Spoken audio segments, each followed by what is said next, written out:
O vídeo já vai começar, mas antes, não se esqueça de se inscrever neste canal e ativar as nossas notificações.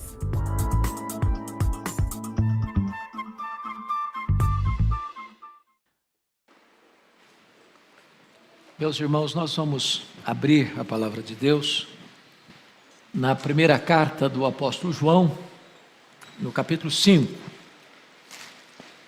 Primeira carta do apóstolo João, capítulo 5.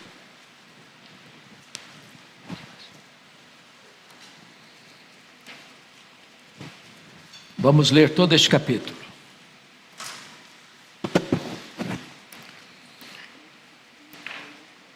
Está escrito o seguinte: todo aquele que crê que Jesus é o Cristo é nascido de Deus. E todo aquele que ama ao que o gerou também ama ao que dele é nascido. Nisto conhecemos que amamos os filhos de Deus, quando amamos a Deus e praticamos os seus mandamentos. Porque este é o amor de Deus, que guardemos os seus mandamentos. Ora, os seus mandamentos não são penosos, porque todo o que é nascido de Deus vence o mundo, e essa é a vitória que vence o mundo, a nossa fé. Quem é o que vence o mundo, senão aquele que crê ser Jesus, o Filho de Deus?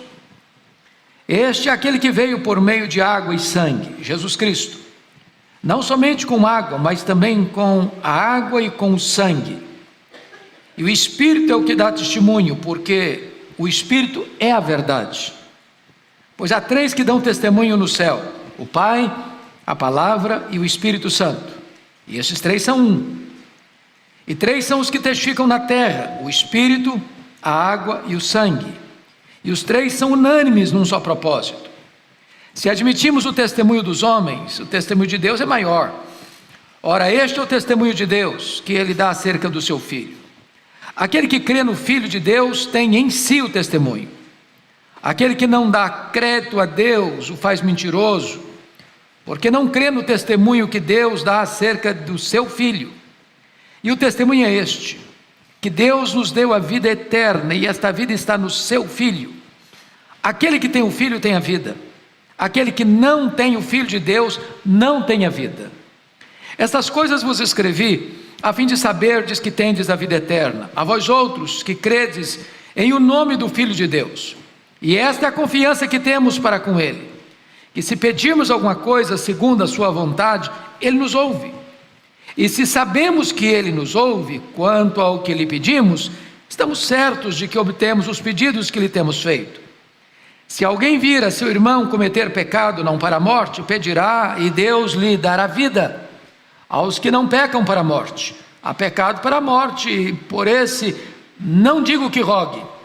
Toda injustiça é pecado, e há pecado não para a morte. Sabemos que todo aquele que é nascido de Deus não vive em pecado. Antes, aquele que nasceu de Deus o guarda, e o maligno não lhe toca. Sabemos que somos de Deus e que o mundo inteiro jaz no maligno. Também sabemos que o Filho de Deus é vindo e nos tem dado entendimento para reconhecermos o verdadeiro. E estamos no verdadeiro em seu Filho, Jesus Cristo. Este é o verdadeiro Deus e a vida eterna. Filhinhos, guardai-vos dos ídolos. Irmãos, eu quero hoje refletir com vocês sobre o seguinte tema: as 7 certezas do crente. As 7 certezas do crente. Quando João escreveu esta carta, já estava no final do primeiro século, e a igreja estava sendo bombardeada por uma perigosa heresia chamada de gnosticismo, que negava a divindade de Cristo. E João escreve esta carta para mostrar de fato que Jesus Cristo é o verdadeiro Deus, verdadeiro homem.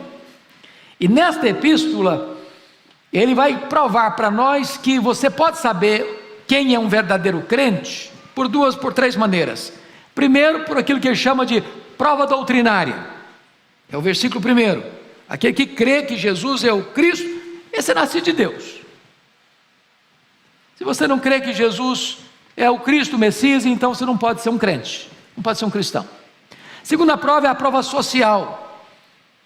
E ele prossegue no verso 1 e diz assim: todo aquele que ama o que o gerou também ama o que dele é nascido. Então, a segunda prova é quando você ama a Deus e ama o seu próximo, seu irmão. Se você não ama, você não é um crente, você não é um cristão. E a terceira prova é a prova moral. Olha comigo o verso 2. Nisto conhecemos que amamos os filhos de Deus, quando amamos a Deus e praticamos os seus mandamentos. Então a prova moral é a obediência. Bom, por que ele está dizendo isso? Porque ele está refutando o que disse outrora acerca das heresias tentando enganar os crentes, daqueles que não conheciam a Deus, que não eram de Deus, mas que viviam segundo o maligno, que este mundo está posto no maligno. A carta toda foi escrita para lhe dar certeza da sua salvação. Aliás, a palavra sabemos aparece 39 vezes nesta epístola. A palavra sabemos aparece 8 vezes só nesse capítulo que lemos. Todo esse capítulo foi escrito, aliás, toda essa carta, para lhe dar uma garantia. Estas coisas eu vos escrevi para que saibais que tendes a vida eterna. Está escrito no versículo 13. Então, João vai tratar aqui de 7 certezas do crente. E vamos ver então que certezas são essas. Primeiro, temos a certeza de que quem é nascido de Deus, ama a Deus e ama os irmãos. É isso que ele está dizendo aqui. Todo aquele que crê que Jesus é o Cristo é nascido de Deus. E se você é nascido de Deus, 2 coisas vão acontecer na sua vida. Primeiro, você vai amar a Deus. Se você não ama a Deus, isso é uma prova que você precisa nascer de novo. Se você é crente, você ama a Deus. E se você ama a Deus, você vai fazer 3 coisas. Primeiro, você vai declarar que ama. Segundo, você vai ter tempo para esse Deus. Terceiro, você vai procurar agradar esse Deus. Então é fé, então é amor, então é obediência.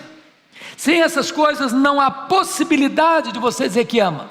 Como é que você ama a Deus? Quando você obedece a Deus. Como é que você ama o seu irmão? Quando você serve ao seu irmão.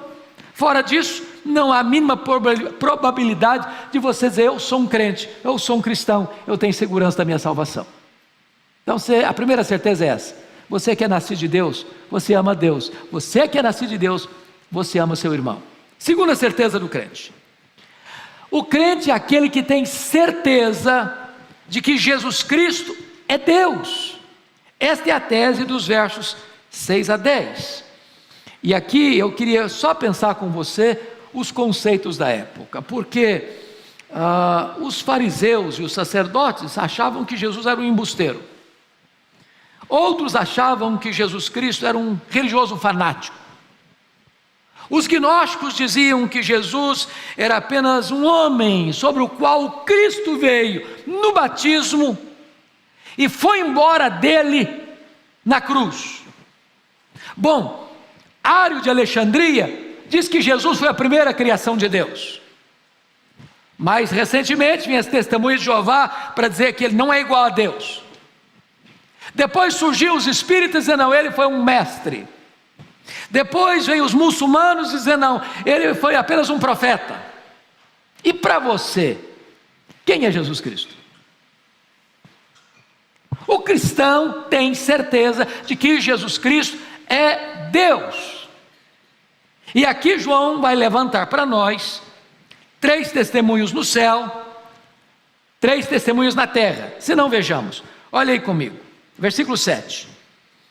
Pois há 3 que dão testemunho no céu: o Pai, a Palavra e o Espírito Santo. Talvez é o versículo mais claro da Bíblia sobre a Trindade. E ele diz: os 3 são um.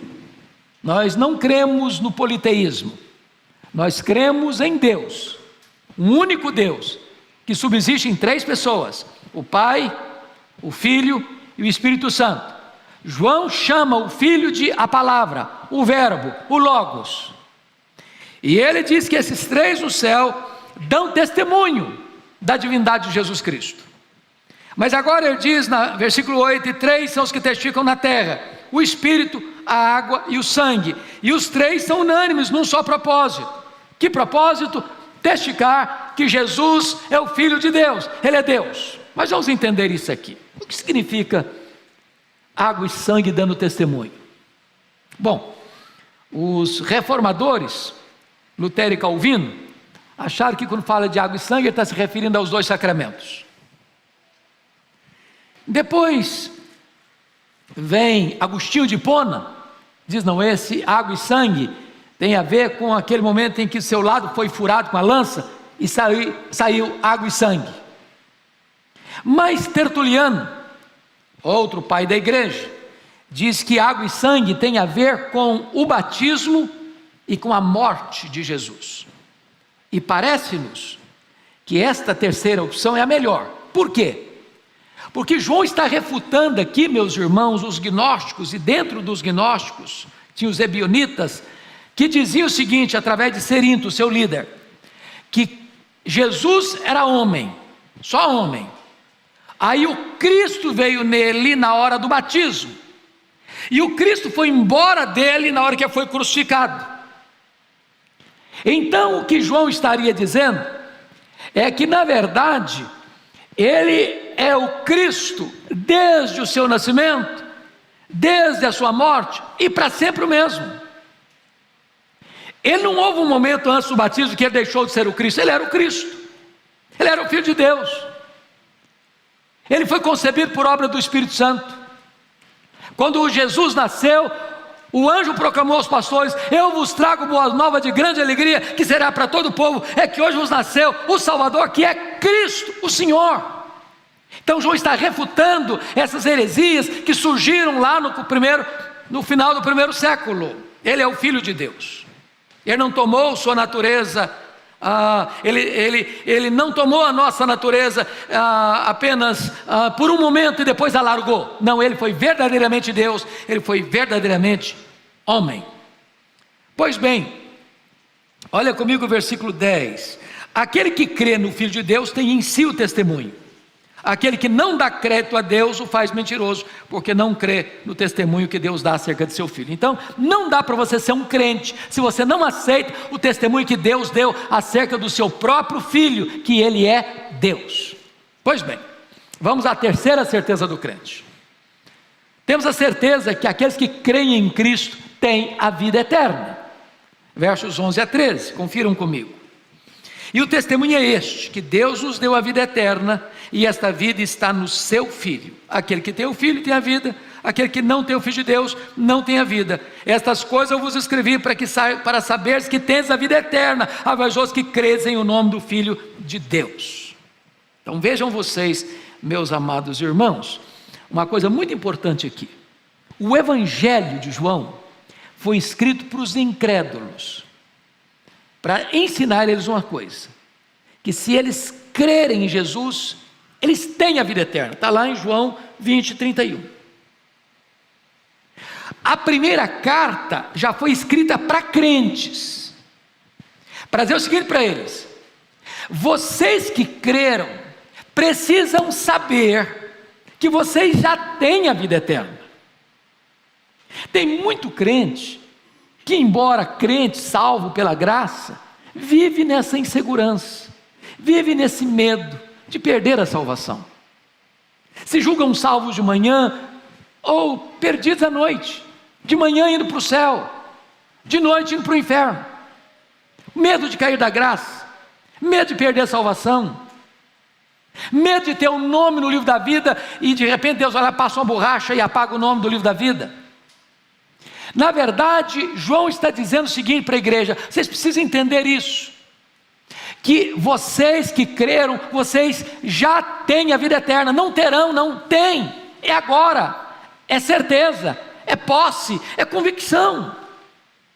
Essa vida eterna não é conquistada por vocês, não é comprada por vocês, não é merecida por vocês, é uma dádiva de Deus, e esta dádiva é feita mediante Cristo Jesus. Quando você crê nele, você já pode ter essa certeza.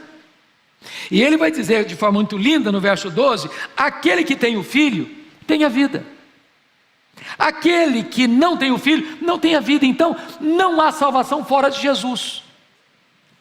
Não há nenhuma religião que possa salvar. Não há nenhum homem, por mais conhecido ou poderoso, que possa salvar. A salvação é uma dádiva de Deus oferecida em Cristo Jesus. Se você tem Jesus, se você tem o Filho, você tem a vida. Se você não tem Jesus, não tem o Filho, não tem a vida. Não há possibilidade de salvação fora de Jesus. Nenhum outro nome dado entre os homens pelo qual importa que sejamos salvos, a não ser o nome de Jesus. Essa é a certeza que você e eu devemos ter no nosso coração. Quarta certeza, veja comigo. Temos a certeza de que Deus responde às nossas orações quando elas estão afinadas com a vontade de Deus. Olha comigo os versos 14 e 15. E essa é a confiança que temos para com Ele, que se pedirmos alguma coisa segundo a sua vontade, Ele nos ouve. E se sabemos que Ele nos ouve quanto ao que lhe pedimos, estamos certos de que obtemos os pedidos que lhe são feitos. Então vamos entender aqui. Deus responde a oração. Mas oração não é para você impor a sua vontade a Deus. Oração não é para você dobrar a vontade de Deus, para que Deus abra mão da vontade dEle para aceitar a sua vontade. Oração é respondida por Deus quando você faz esta oração segundo a vontade de Deus, para glorificar a Deus, porque você e eu não sabemos orar como convém, nós não sabemos o que é melhor para nós. Às vezes nós pedimos para Deus uma pedra pensando que estamos pedindo um pão, às vezes nós pedimos para Deus que vai nos destruir pensando que estamos pedindo que vai nos dar vida. Então Deus atende a sua oração quando você a faz de acordo com a vontade dEle, porque Deus tem o melhor para você, porque a vontade de Deus é boa, perfeita e agradável. Então notemos isso. Quando é que Deus deixa de responder a sua oração? Primeiro, diz a Bíblia, quando você tem algum pecado inconfesso na sua vida. Se observar a iniquidade, diz o salmista, Deus não me teria ouvido. Então não é possível que você prevaleça na oração e viva no pecado ao mesmo tempo.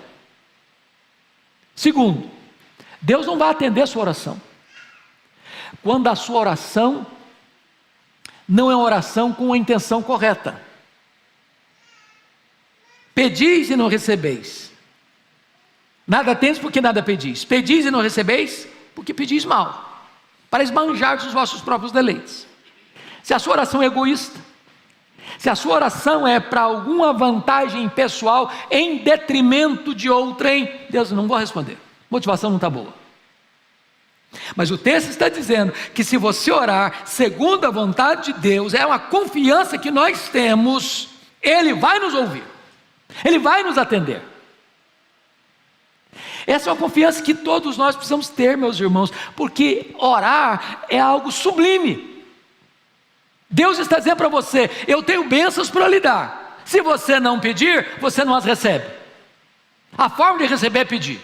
Nada tendes, porque nada pedis.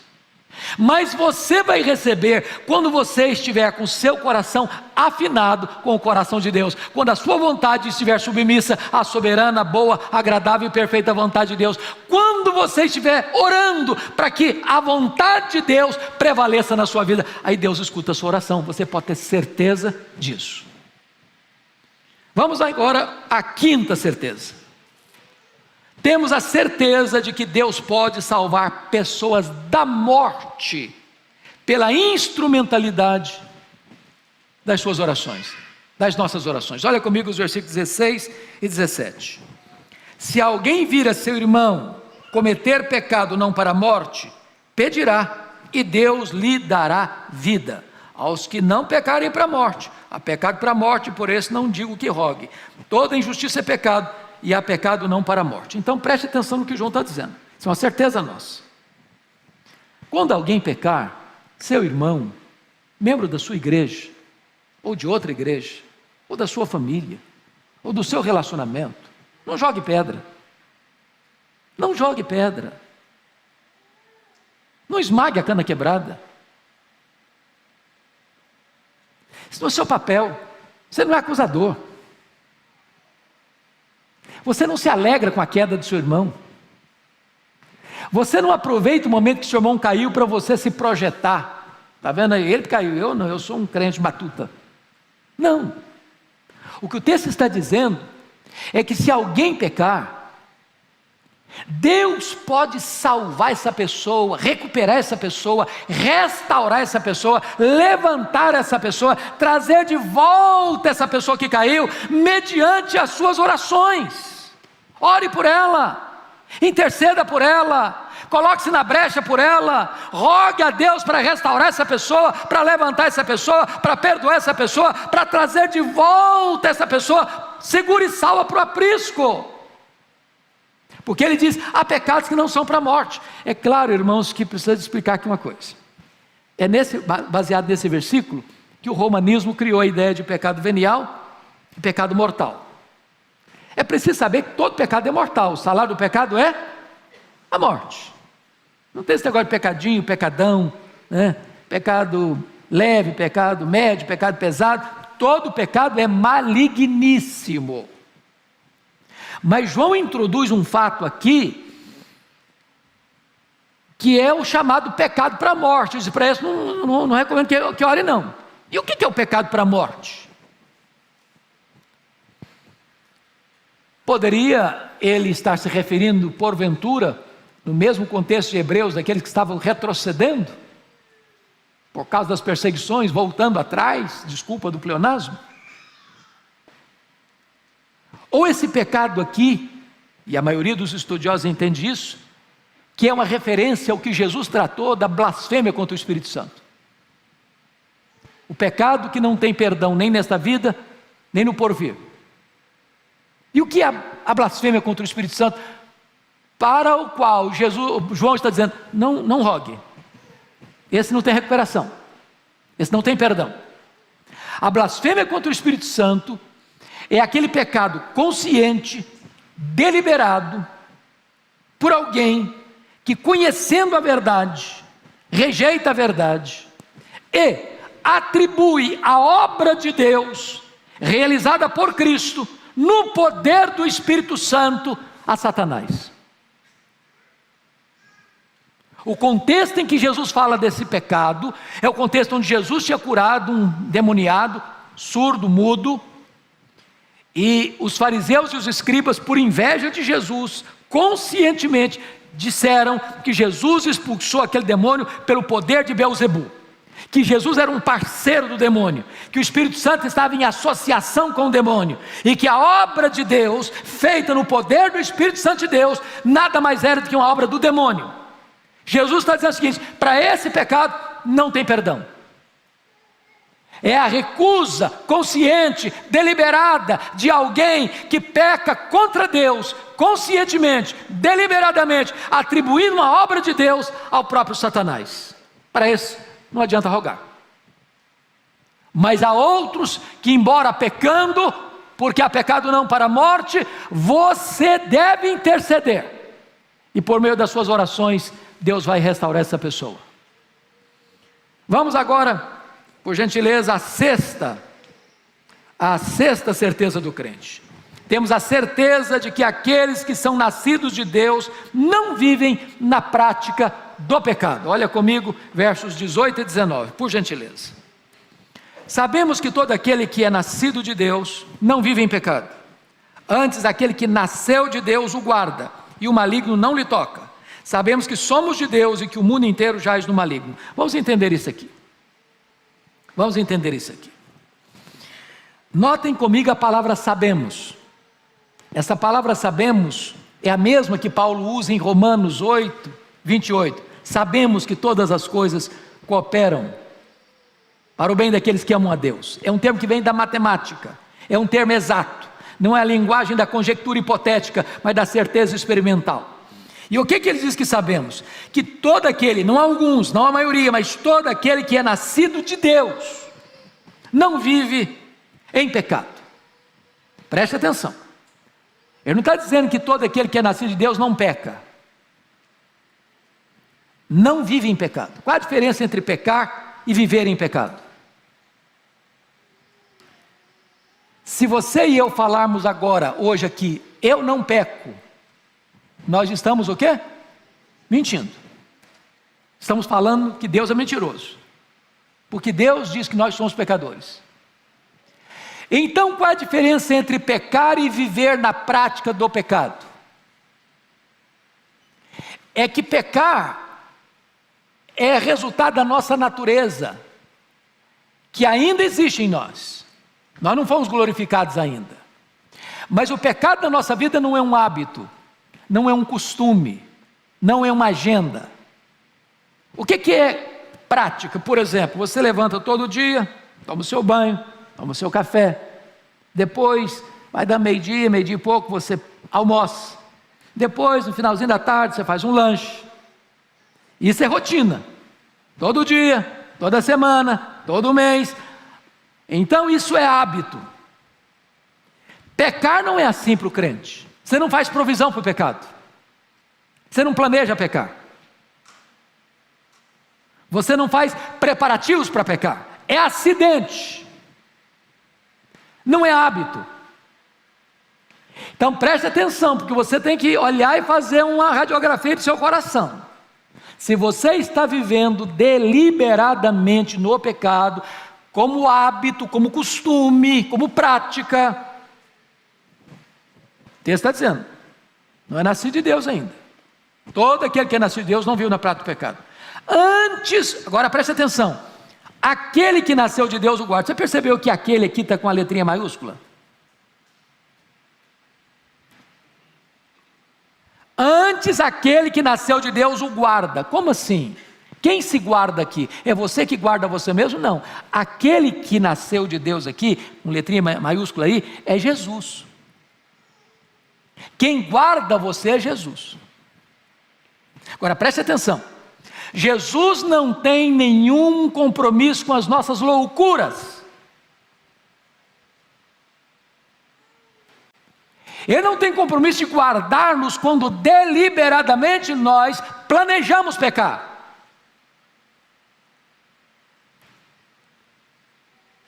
Agora, Jesus guarda você quando você depende de Deus, pede misericórdia a Deus. Ele guarda você. E aqui está escrito, e o maligno não lhe toca.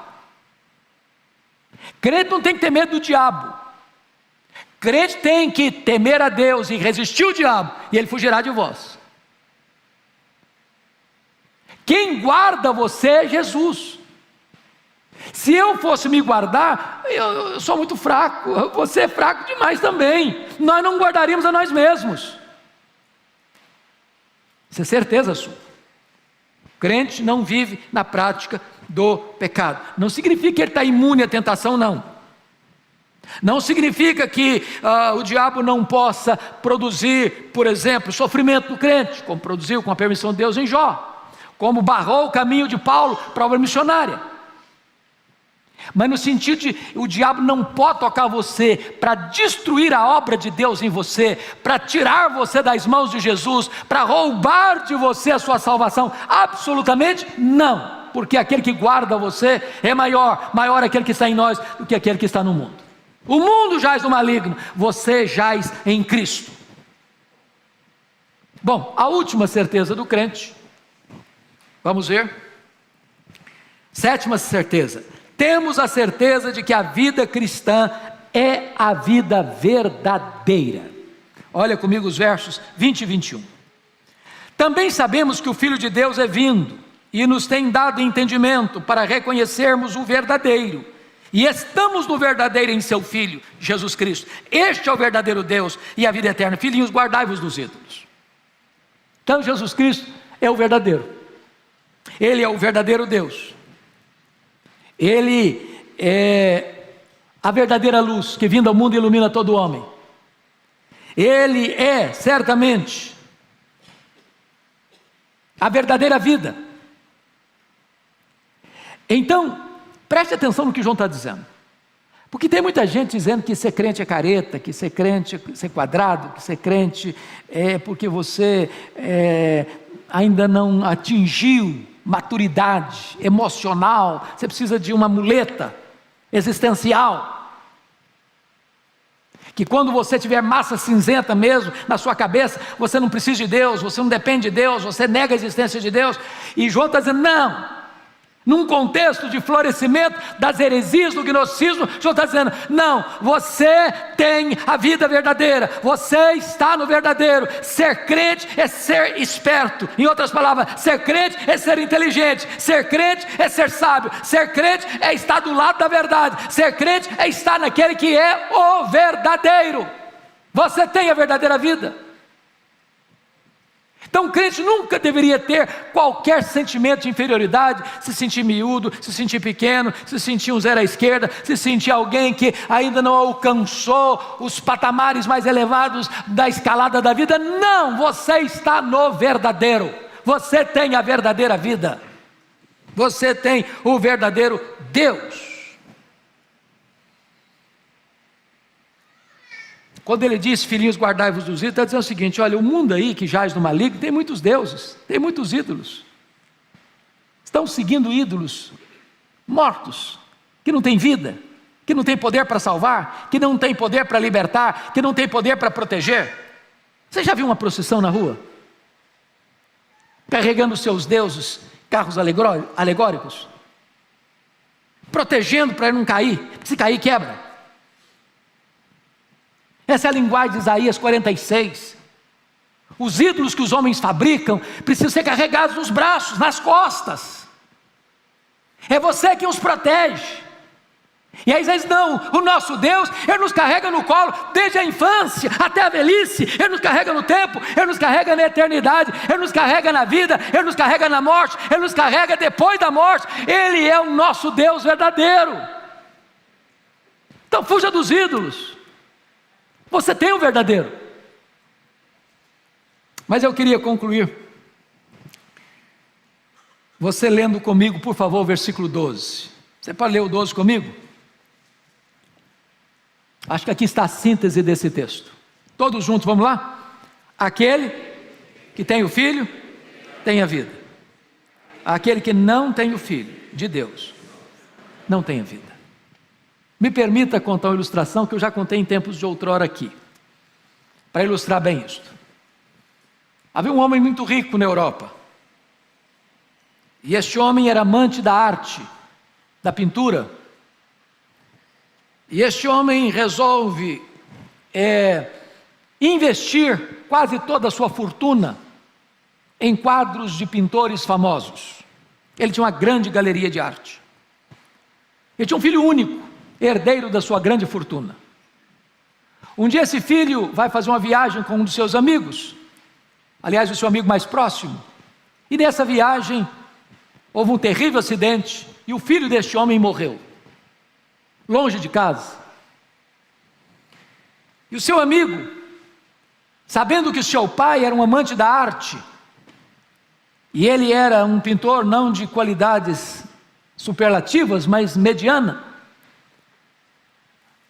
mandou para o pai dele uma espécie de quadro que ele mesmo pintou, do seu filho que havia falecido.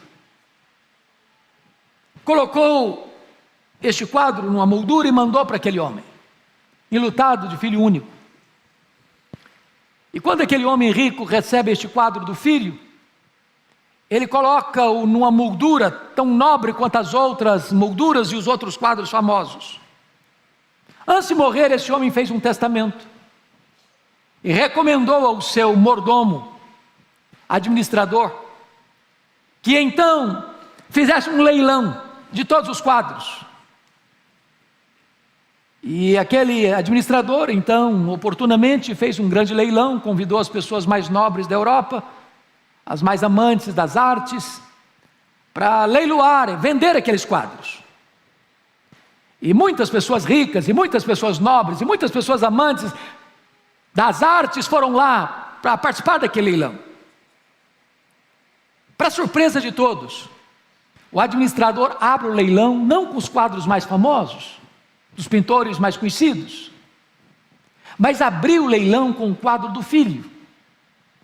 Não tinha nenhuma obra de arte a se admirar naquele quadro. O pintor era desconhecido, o quadro de mal traçadas linhas, e ninguém se interessou. Todos aguardavam os quadros mais belos, mais famosos, dos artistas mais conhecidos. Até que alguém resolve dar um lance e compra o quadro do filho. E quando aquele homem comprou o quadro do filho, o administrador disse: nós vamos encerrar aqui o leilão. Todos protestaram: não, nós fomos convidados para comprar os quadros, estamos aqui para isso. E o administrador disse: não, está encerrado o leilão. E pegou o testamento daquele homem rico que havia falecido, e no testamento estava escrito assim: quem comprar o quadro do meu filho é o dono de todos os outros quadros, porque quem tem o filho tem tudo.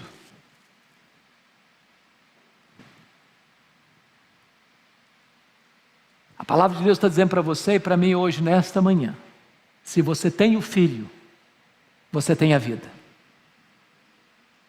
Se você tem o filho, você tem a vida eterna. Se você tem o filho, você é herdeiro de Deus. Se você tem o filho, você é co-herdeiro com Cristo. Se você tem o filho, você tem a salvação. Se você tem o filho, você tem tudo que Deus preparou para você desde a eternidade. Que Deus nos abençoe. Amém.